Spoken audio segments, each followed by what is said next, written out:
विशिष्ट महर्षि और प्रभु रामचंद्र जी का ज्ञानमयी संवाद सुनते हैं द आर्ट ऑफ लिविंग के फैकल्टी स्वामी वैशंपायन जी की वाणी से।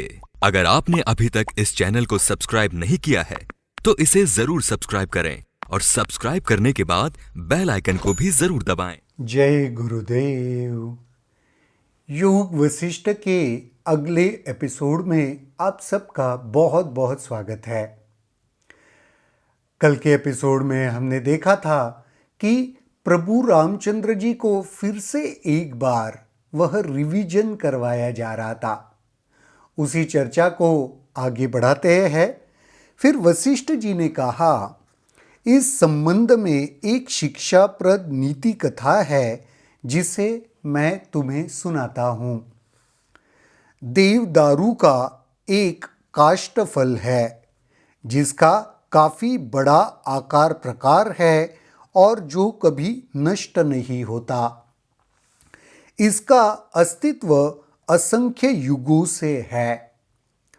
अमरता और अनश्वरता का स्रोत इसे प्राप्त है और वह इसे पुष्ट बनाता है। यह मिठास का घर है। यद्यपि यह अत्यंत पुरातन है पर है सदा नए के नया और चंद्रमा के जैसा। यह ब्रह्मांड का हृदय या ठीक केंद्र है।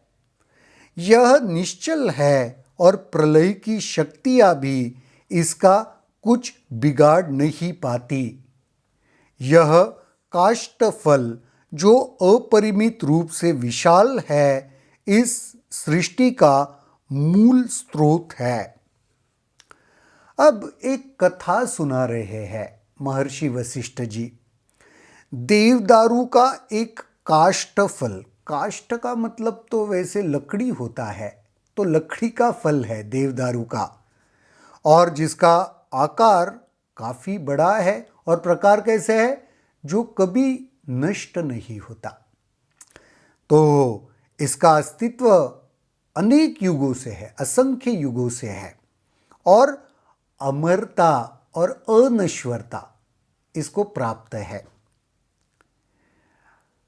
अब ये इतना पुरातन है लेकिन सदा नया के जैसे महसूस होता है, चंद्रमा की तरह। चंद्रमा कितना पुराना है लेकिन जब भी आप चंद्रमा को देखो बिल्कुल नई के भांति लगता है।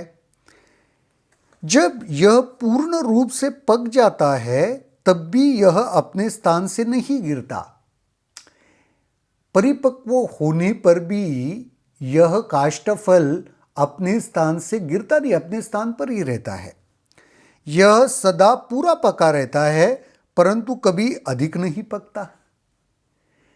यह भी इंटरेस्टिंग है। नॉर्मली एक लाइफ साइकिल होती है, कोई भी फल बनता है, पकता है, अधिक पकता है, फिर गिर जाता है। ये हमेशा पका रहता है लेकिन अधिक नहीं पकता। सृष्टिकर्ता ब्रह्मा, विष्णु, रुद्र आदि देवता भी नहीं जानते कि इस फल का उद्गम कैसे हुआ। सृष्टिकर्ता ब्रह्मा भी नहीं जानते, शिव भी नहीं जानते, विष्णु, रुद्र कोई नहीं जानता कि इस फल का उगम हुआ कैसे है। किसी ने वह बीज या पेड़ नहीं देखा जिस पर यह फल उगा है। आज तक किसी ने वो वृक्ष ही नहीं देखा। कहां से आया ये फल ये किसी को पता नहीं है। इस फल के संबंध में जो बात ज्ञात है वह यह है कि न इसका आदि है, न मध्य है और न अंत है। इस फल के बारे में जो भी कुछ ज्ञान जिसको है वो इतना ही है कि इस फल की न शुरुआत हुई है कभी, न इसका कोई बीज है, न इसका कोई अंत है, और न ही इसमें किसी प्रकार का विकार या परिवर्तन भी होता है।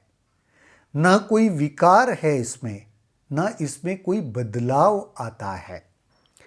यहां तक इस फल के अंदर भी कुछ विविधता नहीं। यह पूरी तरह से भरा है और इसमें शून्यता है ही नहीं। इसके भीतर भी कुछ अलग नहीं है, विविधता नहीं है, ये पूरी तरीके से भरा है और इसमें शून्यता है ही नहीं। अंतर आकाश नहीं है, खालीपन नहीं है, शून्यता नहीं है। यह सभी प्रकार के उल्लास और हर्ष का मूल स्रोत है। जो भी सारे हर्ष उल्लास है, इसका सोर्स जहां से इसकी शुरुआत होती है, यहीं से है वो। साधारण व्यक्ति को भी यही प्रसन्नता देता है और उच्च कोटि देवताओं को भी। सामान्य से सामान्य व्यक्ति को भी इसी से प्रसन्नता का लाभ मिलता है, इसी से प्रसन्नता मिलती है।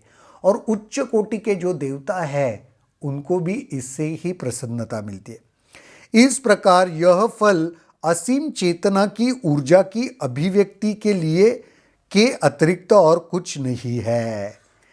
यह फल क्या है? असीम ऊर्जा की चेतना की अभिव्यक्ति है और कुछ नहीं।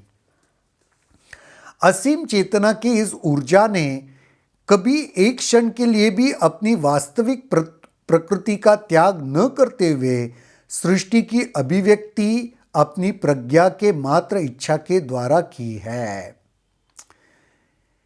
ये जो ऊर्जा का स्रोत है, ये जो चेतना है, इसने अपने मूल प्रकृति का कभी भी त्याग नहीं किया।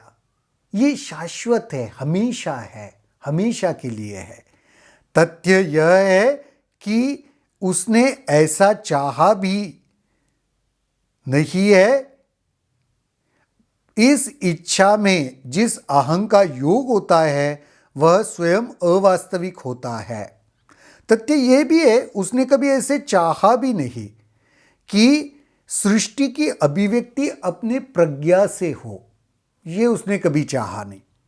अच्छा, इस इच्छा में जिस अहं का योग होता है वह स्वयं अवास्तविक होता है, परंतु इसमें से सभी तत्व निकाले और उनको अनुभूत करने वाली इंद्रिया भी उत्पन्न हुई है।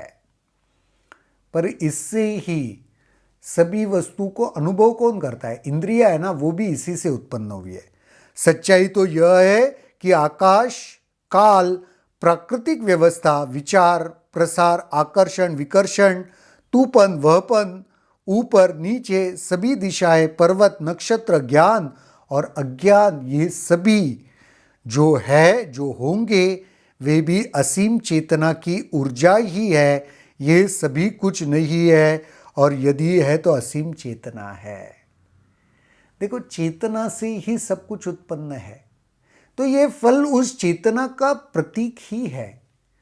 ये फल की जो भी विश्लेषण यहाँ पे किया जा रहा है, वर्णन किया जा रहा है, वह चेतना का, उस आत्म तत्व का ही वर्णन या विश्लेषण है। तो यहाँ पे क्योंकि चेतना से ही सब कुछ उगम होता है, आता है, तो इसलिए कह रहे यहाँ पे प्राकृतिक व्यवस्था, विचार, प्रसार, विकर्षण, मैपन, तूपन, ऊपर नीचे, सभी दिशाएं, पर्वत, नक्षत्र, ज्ञान, अज्ञान, सभी तो इसमें है। इंटरेस्टिंग। यद्यपि यह एक है, परंतु इसकी कल्पना विविध प्राणियों के रूप में हुई है।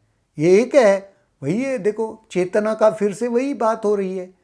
चेतना एक ही है, लेकिन फिर भी हर एक प्राणियों में अलग अलग प्रतीत होती है। यह न एक है न अनेक, यह है भी कि नहीं, एक है न अलग है, अनेक है, ये सच में है भी या नहीं, क्योंकि वो अनुभूति की बात है ना, उसके बगैर तो समझ में नहीं आने वाला। तो ये है कि नहीं, यह वास्तविकता में स्थित है। परम सर्व समावेशी शांति इसकी प्रकृति है। ये कैसे है?